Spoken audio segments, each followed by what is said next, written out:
of a cliff. I know, we're talking about dinner time, buddy. And they'll wait for the perfect gusty day. Hello and welcome to the Backroads channel. I'm Rich. And I'm Mark, and we've got something very special planned today on this episode of the Backroads channel with Mark and Rich. And we're at the 42nd annual Bald Eagle Appreciation Days in Keokuk, Iowa. Stay tuned, you're going to see a lot more.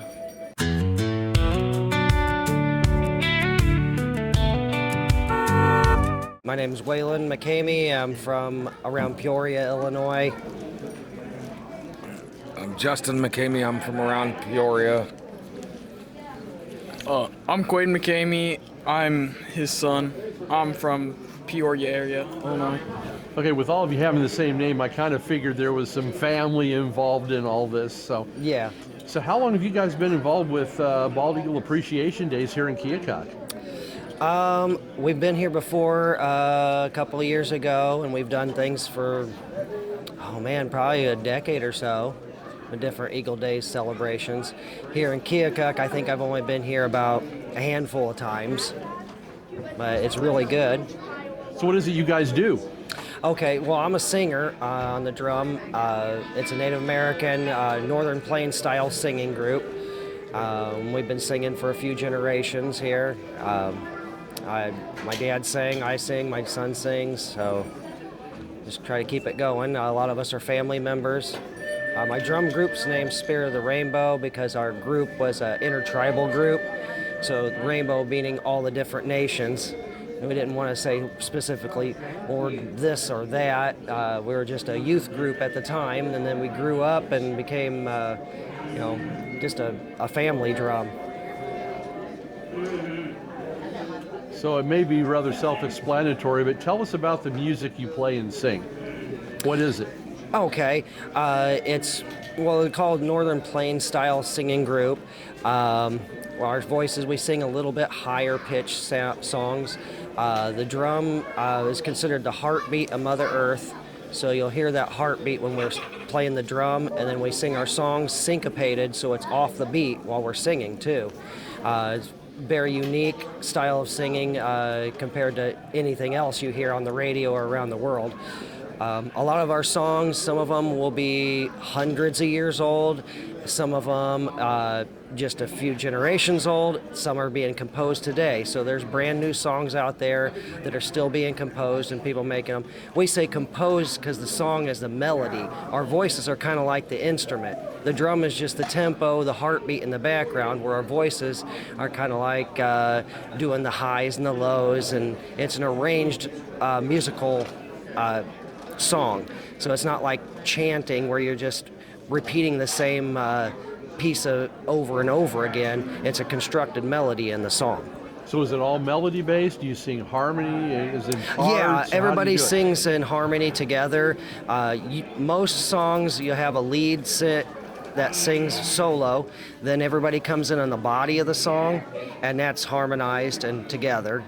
And then usually you'll sing one rendition of the song repeated about 3 or 4 times or so. They call that a push-up of the song. The syncopation, just for a little more explanation, you're right, it's kind of an offbeat, and it's not an easy music to try to sing. Yeah, because everybody wants to sing with the beat where we're singing off of the beat. And it was very interesting to try to get that down when every time you turn on the radio, it's on the beat. So trying to get that out of your head and in this style of music in sometimes is a little interesting. Especially when I was trying to learn, I was a teenager, and all you want to listen to is rock and roll. Totally the opposite style. But the music that you all sing, is it all syncopated? Yeah, all the songs that we sing are syncopated off the beat. What's the reason for that? I think it sounds less mechanical. It allows the song to flow better. Instead of being stuck with the accents of the beat on the drum, you're more free to flow around with it. Is the drum the only background instrument there is, or do you bring other instruments in also? Most of the time with our singing, we sing with just the drum. Sometimes when we do ceremonies, which are more private events, sometimes we'll have rattles and other things that we'll use when we're singing. So tell us about the music itself. You said some of them dates back hundreds of years ago. Yes. Who wrote that music? Where did it come from?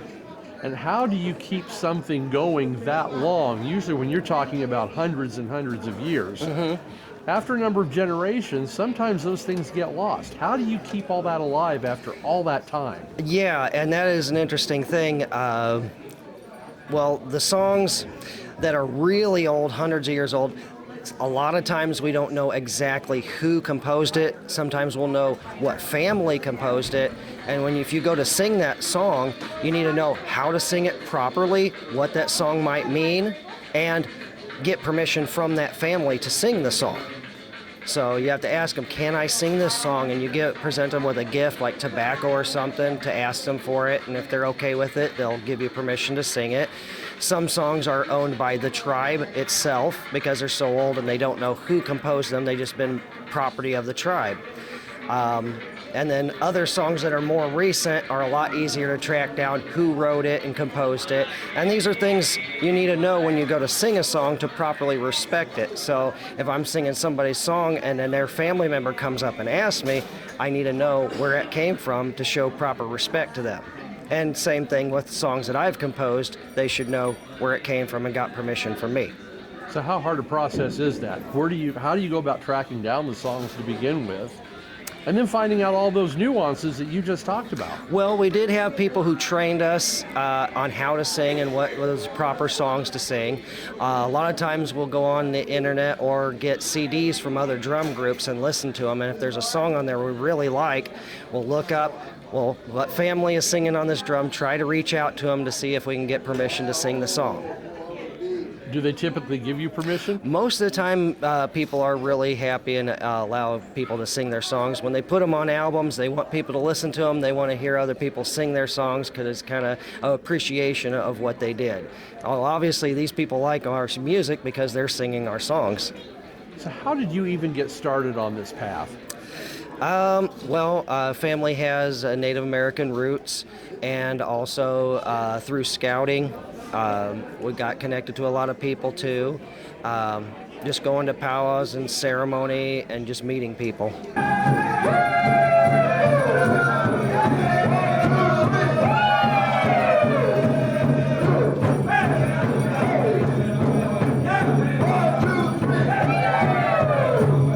And tell us about what you do. Well, I'm sing with the drums. So you drum and sing at the Yeah. same time. Now, with syncopated music, how does that affect the way you drum? I mean, how do you do that? Well, it is, like he said earlier, it is kind of hard, especially like, I can play rock and roll on drums, but I can also do this. And sometimes, especially when you're learning the two, it's a lot easier at the same time, but at the same time it's kind of hard because, you're wanting to play it, in a certain way, like, certain tempos, where this is like completely whole nother realm. So Once you start in on a song, though, how hard do you have to concentrate to keep that syncopation? Is it easy to kind of fall back and want to go back to a regular rhythm? it can be very easy. Over time and stuff, I think you become more aware of it and you pay more attention to that sort of thing. Where in the beginning, like a squirrel, watching something go past and just suddenly, it's got a whole nother realm. So is it hard to learn? Yes. How long did it take? Years ago when I was doing this and learning it, it was hard in the beginning, but once I got it down, anymore I just go into a zone where I'm just singing a song and I'm just in the spirit of the song, I sometimes just close my eyes and I don't even know what's going on around me because I just feel the song in my soul. So once you're so ingrained in syncopation and you come across a song with a regular rhythm and regular beat, is it hard to go back to the original, or you just find yourself in syncopation mode all the time? That one is kind of a hard one to switch back and forth kind of thing, especially, like you get a weekend where you're singing all weekend long like a powwow or something. where you go home, you're driving home, all that's on the radio is, what's on the radio. And it's, you can't quite hit the beat right, all the way home. Does that get a little frustrating after a while? It can, but yeah, like I said, over time you kind of get used to it and learn how to adapt and that sort of thing. So you hear all the modern music on the radio and you're thinking, they're just doing this wrong. This is how it needs to be. I do find myself tapping to the beat a lot of times on the off beat, which if you notice a lot of the African churches, they'll clap in syncopation on that off beat.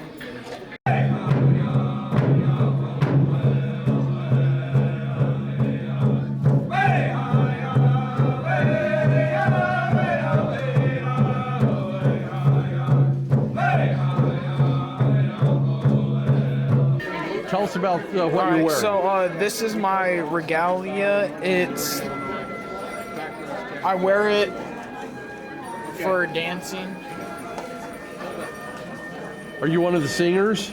Yeah, I sing with the drum. This is my stick. So tell us about some of the dances that you guys do. I mainly do traditional. Which is what is that like? It's just basically, it's like just moving around the arena dancing. Hey, it's an interesting headdress and I guess the chaps, for lack of a better word. How did you design that? Did you do all that yourself, or? No. This was originally his. So it's passed down in the family. This shirt was my grandpa's. So are the colors or emblems symbolic of anything, or they just look cool, or how did you come about them? This symbol right here is the Thunderbird. The rainbow is Rainbow Dancers. My knife here, my knife case and knife, they both have the Thunderbird on it. Okay. Well, the Thunderbird is representative of the prayers and the physical manifestation of the power from the other side in this realm. The Thunderbird, the thunders would come in on the west with the storms and stuff and signifying the power, because that lightning and that energy manifesting itself in our realm is kind of showing the power of the other side. So, and the Thunderbird is kind of representative of that and carrying the prayers. So is that the type of thing your songs talk about? Sometimes we have some songs that do talk about that, yes. But first off, I want to share just a little bit about the eagle and what it represents to the American Indians. Now, we see the eagle over there. He's got a white head and he's got white tail feathers and he's got a yellow beak. You know, that's a mature bald eagle because of the white head. That's 5 years old. My eagle here is an immature bald eagle. His head, you can see, is not all white yet. Around by his beak is turning yellow, and around his eyes are turning yellow. Okay, 2.5 years old. But even at this age, his beak is very sharp and very powerful. So once this eagle gets a hold of his food source, I mean, he'll be able to, to eat that food up, rip that food apart pretty easily. Now, when we see an eagle, generally they're flying up there, way high up in the air, and they do catch those air currents up there, and they put out their wings, which they have a wingspan of 7 to 8 foot, and they just soar way up in the air, always looking for their food. And when they see their food down below, maybe a rabbit, fish, what they'll do, they'll come down 60 miles an hour, come down, swoop down, and grab that food source. So to me, they're not a better hunter than the bald eagle. Okay, and like I say, this is 2.5 years old. Now the Indians today, we get our eagle feathers from Denver, Colorado. All eagles that die of natural causes, or maybe die, get maybe hit by trucks or electrocuted. All eagles go to Denver, Colorado, and the Indian will put out, if he wants the eagle feathers, he makes out his application through his tribe, and then he's put on a waiting list, and then when his name comes up, then he'll get maybe he requested one eagle feather, or maybe the whole eagle. And so I requested the whole eagle, and it took me four years to get an immature bald eagle. The number one requested eagle feather amongst the Indians is the immature golden eagle. And everybody wants that feather. You know, a lot of those dancers you see with those big bustles, they got feathers all over them. You know, a lot of that is golden eagle feathers, and it takes a long time to make those regalias. But this here is an immature bald eagle. I'll set this right here. Now the eagle talons.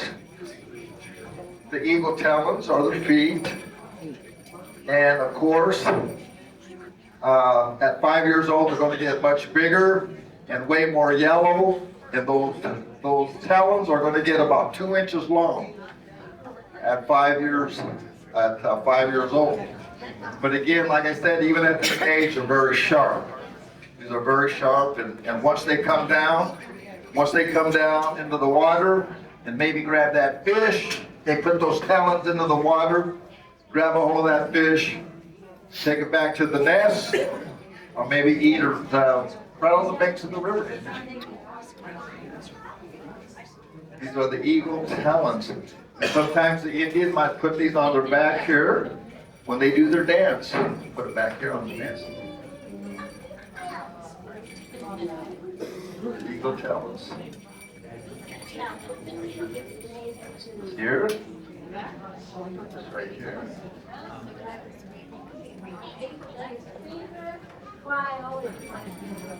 Now this is part of the wing of an eagle, and it's where all there's a lot of feathers that would come down here that would be attached to this part of the wing, and the Indians would use this part of the wing for a fan. And you know, if you went to a powwow, you see the women and men use the fan, keep themselves cool. They would decorate this wing up, maybe leather, maybe bells, or other feathers. So of course, when they're dancing, they're always kind of cooling themselves down. You know, with this fan here.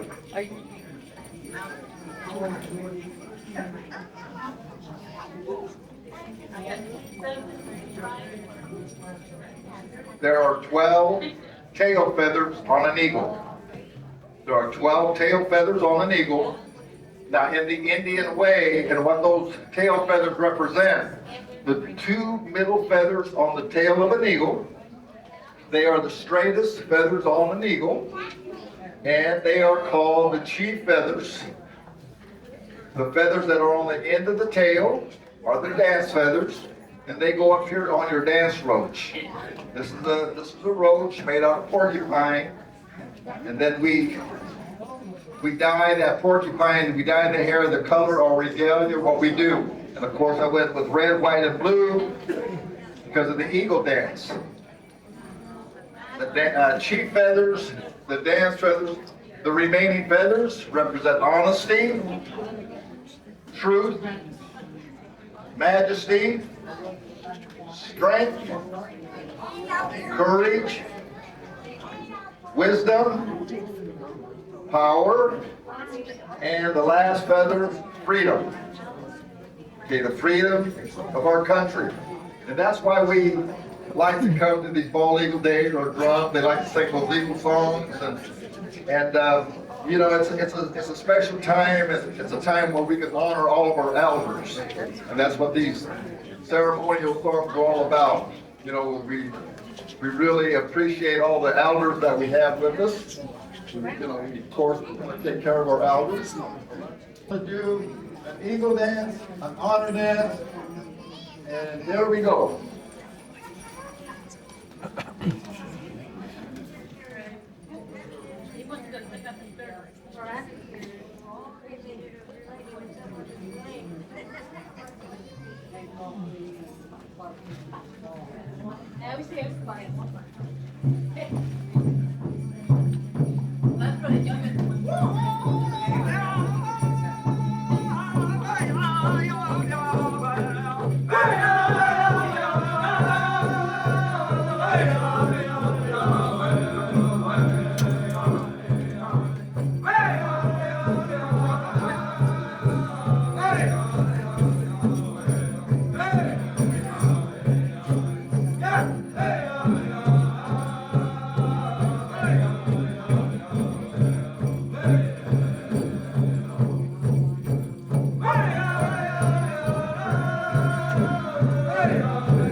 Thank you. All right. Thank you.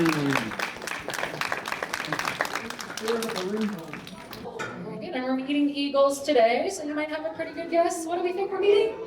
A golden eagle. That's exactly right. So Midas here is a golden eagle. These birds are named for this patch of golden feathers that they have on the back of their neck, which Midas is helpfully showing off for us right now. Thank you, Midas. But that golden patch can be kind of hard to spot from far away. Now, golden eagles are not super common right here in the Midwest. They much prefer to hang out further out west in places like Montana and California and Nevada and Wyoming. Okay? But we do get birds that kind of look like golden eagles around here. In fact, a lot of the times if someone comes up to us and they say, wow, I think I just saw a golden eagle, we hate to burst their bubble. But remember, we're bird nerds, so sometimes we love to burst their bubble. It is much more likely that you're actually seeing a young bald eagle if you see a great big brown bird in the sky. Bald eagles don't actually get their white head and their white tail until they're about 5 years old, and until they do, they look an awful lot like Midas. You can see that patch of golden feathers if you've got a nice pair of binoculars, but it can be kind of tricky, so you'll have to take my word for it. Here with Kirk Brandenberger, and good to see you again. It's been a little while, but we're here with another very prominent event here in Keokuk, Iowa. That's Bald Eagle Appreciation Days. This has been going on a while now, hasn't it? Yeah, 42 years. The three states conservation agencies, Iowa, Illinois, Missouri, got together 42 years ago when the eagle was endangered, and they wanted to bring awareness to that problem. DDT was probably causing the problem. And so they got together and they said if eagles were going to be seen on the Mississippi River, they would be seen in Keokuk. Because of our hydroelectric plant, the warm water that comes out of that will keep the water open, the Mississippi open year-round, about a mile downriver. So it makes a good fishing spot, and there is a good roosting area over in Illinois, on the Illinois side, Montebello access. And so those two factors caused them to have the first Bald Eagle Appreciation Days on the Mississippi. So how has the event been going ever since then? It's been going well. We have ebbs and flows, What you would expect. Yeah, and now every river town along the Mississippi has an Eagle Days or an Eagle Watch or something to do with eagles. It's a success story for the conservation departments and DNR of Iowa that eagles have come back as much as they have. So tell us about your event. This is a weekend-long event? Yes, we have area school children come in on Friday. and then we have the event on Saturday. So it's just we have Native American activities. We have the World Bird Sanctuary from St. Louis bring up some birds and do live presentations, and then we have the riverfront. So we just have a good time. It sounds like a really good time. And is this the time of year where eagles are best seen? I mean, can we see eagles in this area any time of the year, or is it better right now? It's better right now. It's better the colder that it gets, because as the river freezes down from Minnesota, it forces the birds down to here, to our area, and beyond. But this is the best time. But yes, you can see them year-round around here. It's open water, of course, and they're spread out, but you can see them. So how long does it take to plan an event and then put this event on? Well, we start planning for this event probably June or July, and it kind of falls together. And is it the World Bird Sanctuary that's here every year, or are there other similar places that you can go to? Yeah, the World Bird Sanctuary does come every year. We've had other raptor centers bring some birds, but they do a great job, and they do a fantastic job. They're in the Quad Cities at that show in the couple weeks ahead of this one, and they just do a great job. So you have not only entertainment, but you've got vendors and just a lot of other things here. But at the end of the day, what do you really want people to know? What to take away from this event? Well, this is a free event, which it makes it unique. The Quad Cities show, for example, is a charged show, and so they charge money. But this is a free event. They can bring their families, their kids, get some great entertainment, learn about nature and the birds and Native American culture, and so you go away feeling good about this show. And was this event also about Native American culture when it began, or was that something that was incorporated into the event? It really was since the beginning, because, well, not the very beginning, not the first year or two, but after that we incorporated it because the eagle is important in Native American culture, and so it tied the two together real well. So this is an incredible event, and we certainly want to encourage anybody that maybe hasn't seen it. Right here in your own backyard, you tend to take things like this for granted. And how many free events are there now that you can come and visit like this? Yeah, right. And it's always the third weekend in January. And so we look for everybody to come next year. So have you heard, has anybody just kind of inadvertently in conversation said what the eagles are like this year? Has anybody seen a lot of them, or what are a little bit of the feedback that you've gotten?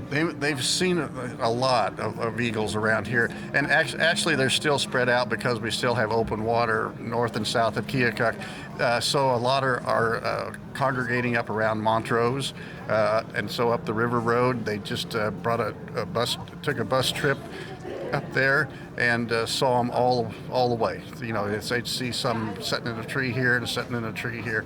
So it's good numbers. The Corps of Engineers released some data a couple weeks ago, and we had twice as many eagles here as any other lock and dam up the river. And I don't know about you, but it doesn't matter how many times you see an eagle, there's something just really special about it. Yeah, they're majestic. They're majestic birds. They're huge birds, and they are mesmerizing to watch. Indeed they are. Anything else you'd like to add? No, that's about it. Kirk, thanks a bunch. Yep. Appreciate it. Yep.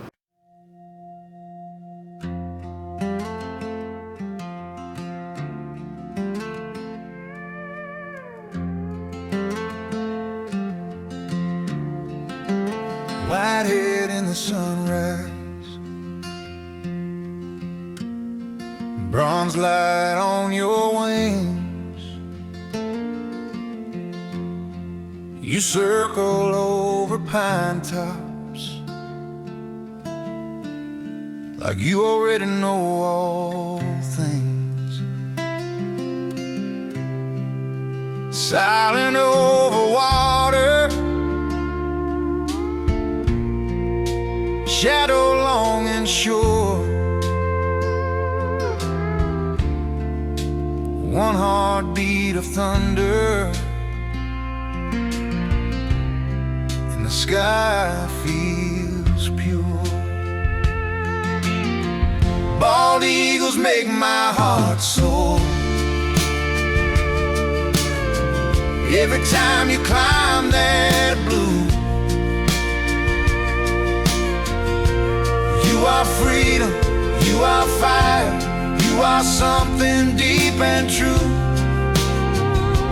All that courage, all that grace, cutting through the wind I breathe. Bald eagles make my heart soar. You make my spirit leave its feet. Gold eye like an arrow, seeing what I never see. You ride the wild horizon on a line that pulls at me. Perched high on the ridgeline, guard of earth and air. Storms roll through beneath you,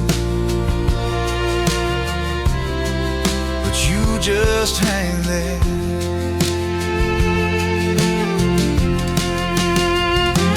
You die, You rise, you vanish in a cloud. finish in a cloud. I stand here small, but I feel so proud of this feathered flag in the open sky. Every time you fly, you lift my life. Bald eagles make my heart soar. Every time you climb that blue, you are freedom, you are fire, you are something deep and true.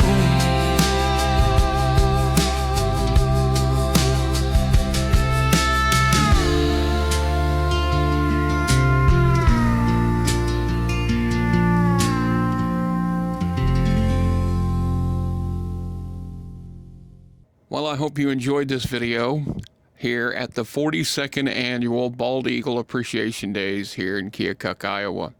It's been great. We learned a lot about bald eagles, the Native American background to the bald eagles, and their food source, and everything you really want to know about eagles. If you've never been to one of these appreciation days, this is something, folks, you need to plan ahead and make sure you come see it. Our national heritage is the bald eagle, and we need to preserve it and protect it. So thank you again for watching this video, and we sure hope you appreciate all the work we've done in this. And if you do, please like and subscribe. Click that like and subscribe button.